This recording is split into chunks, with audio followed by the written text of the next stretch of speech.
The brilliant truth on the Anothey Stolarz extension has been revealed as Brad Treliving not only made a perfect signing, but this one key detail on the Toronto Maple Leafs changes everything for the team moving forward. We're going to break down the Stolarz contract, this detail that changes everything for the Leafs, and so much more later on this episode. Before we get into that, I just want to give a huge shout out to everyone watching. If you're part of the 77% watching this and you want to stay up to date on everything to do around the NHL, make sure to go and hit that free subscribe button. It means the world, and in return, we'll give you daily updates from all around the league. But with that, Josh, let's just hop straight into today, where we did see the Toronto Maple Leafs make a brilliant extension on Anothey Stolarz, signing him on the team and keeping him with the organization for the years to come. Looking at Stolarz was incredible, not only with the Leafs, but also with the Florida Panthers just 2 years ago, winning a Stanley Cup. Now listen, the AAV comes in at $3.75 million. Josh, what is your initial thoughts on the Leafs getting this lower than even Elliot Friedman expected at $4 million? Yeah, like it's not even negatives really, just some ups and downs with it. Like two schools of thought, right? 3.75 objectively for a dude who had the highest save percentage in the entire NHL last year at what, 0.926.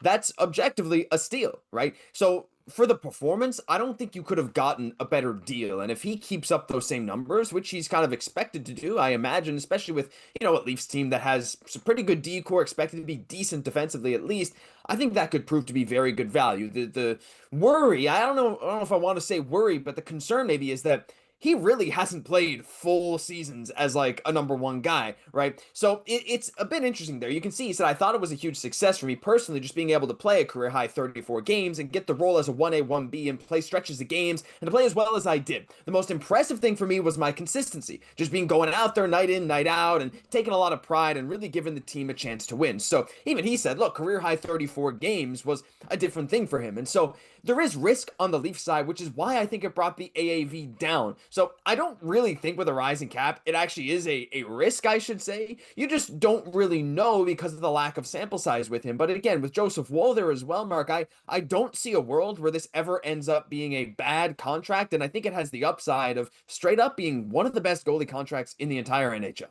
And I think that's the big thing. Looking at Stolarz, you can see from Jay Fresh going in, the analytics look incredible. When he's healthy, he's an extremely good goaltender. And like you alluded to, the health is the biggest concern. We've seen him go down with a bit of a dirty hit in the playoffs versus the Florida Panthers, but all signs are pointing towards Stolarz having a legitimate starting career with the Toronto Maple Leafs. Looking at the stats from last year, the highest save percentage among any goaltender. Connor Hellebuyck sitting number 2, who won the Vezina and is getting paid 8.5, I believe. So Stolarz coming in at even half of that is incredible, but it does get interesting. Listen, we're looking at a goalie tandem that is very good. You're looking across the league. You're seeing a lot of teams pay a lot more. I mean, you look at Thatcher Demko and Kevin Lankinen getting 8.5 and 4.5 on their contracts. If you're getting better production out of Joseph Woll and Anothey Stolarz at half those prices, this is an absolute steal. But it does get very interesting, Josh. We're seeing a team, we know the two goalies going in.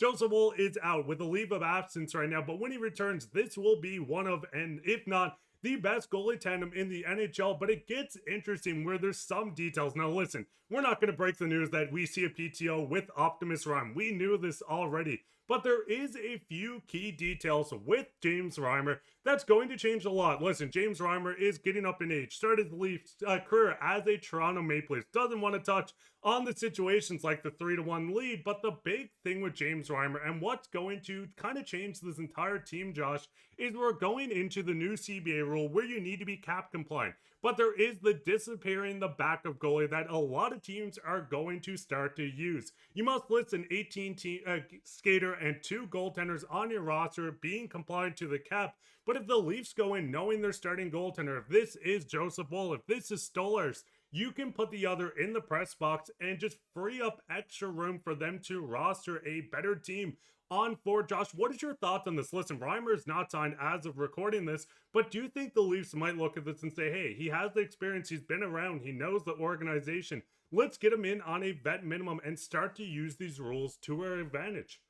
Yeah, I mean, it's possible, right? Now, the one concern with that is, of course, when you sign a goalie that you're kind of intending to just use as a guy that can be a playoff backup, you're using a valuable roster spot. And as the season goes on with different injuries, with certain people performing well, not performing as well, like during the regular season, it can be tough to justify it. But no, at the end of the day, I think there is a world where this can happen, right? Come playoff time down the line, like Reimer had a pretty good run with the Buffalo Sabres last year. Let's be honest, above 900 save percentage, sub 3 GAA, like kind of blew some people's expectations out of the water compared to what they thought he would do in Buffalo. But you're absolutely right. And I think it's really interesting with the Leafs. Again, a team with some pretty big contracts.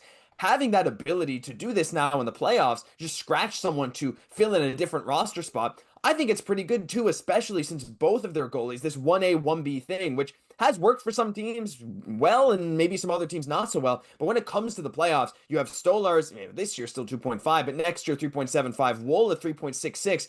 Your starting goalie, like your whole goalie slot is going to be like just over 4 mil, right? Which is like for starter and backup, no matter what you do in the playoffs, you can manage it so that that's the case, which I think is a huge benefit, especially again, like you pointed out, compared to some other teams with these bigger goalie contracts. Like, I don't know, again, like a team like Winnipeg, you'd only face in the cup final, but a team like, for example, the New York Rangers, who are still going to try and get every free agent under the sun, apparently, but they got Shesterkin on this massive, massive contract, right? Even Vasilevsky in Tampa Bay.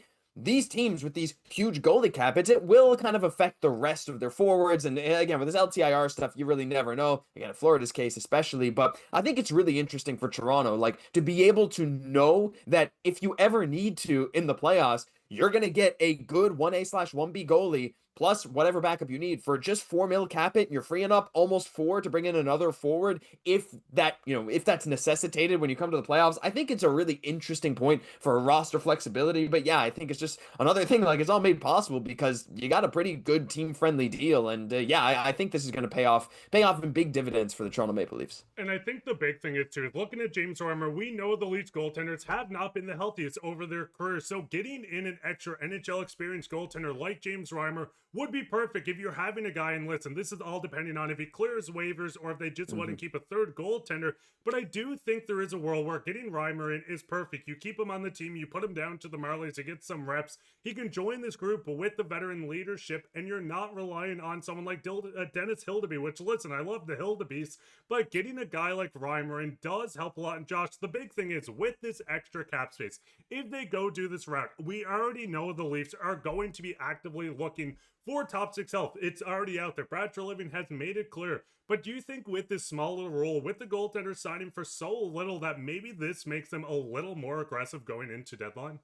It's definitely possible. Like if you have an injury, maybe, like with this LTIR stuff, like absolutely, right? I think certain teams, like, maybe not as aggressive as before with those old LTIR rules, but I still think there's possibilities, right? Again, like you said, like whether or not you have Reimer on the NHL roster or just in the AHL, knowing you can bring him up for whether it's Reimer or whoever else, again in the AHL, knowing you can bring them up to just serve as the kind of ghost backup or whatever you want to call it, like you can free yourself up for some very interesting moves. Again, maybe like a low risk move on a bigger contract of a veteran who might fit well in a playoff atmosphere, but's not having a great season, knowing that come playoff time, you can just scratch someone like Wool or Stolarz to bring in a $3 million, $4 million contract off of the sidelines into the game. I don't know. I think it's interesting. I think it could open up not just the path for the Leafs to make more moves, but other teams too. So, I honestly think it could lead to some teams, especially again with maybe bigger goalie contracts, could lead to them, like Vancouver, even being more aggressive at deadline if it's looking like they're on pace for a playoff spot. But Leafs fans, what is your thoughts on this? What is your first thoughts on the Stolarz contract? Because this is looking like one of the best in the NHL. What is your thought about this new cap compliant rule that's going to change a lot of teams as we're going to start seeing the disappearing backup goaltender, the Houdini goaltender, if you want to call it that? Let us know down in the comments. While you're down there, leave a like, subscribe, share this with your friends. We'll be back in another episode, so keep your eye out for that. But I've been your host, Mark, with my co-host, Josh, and take care.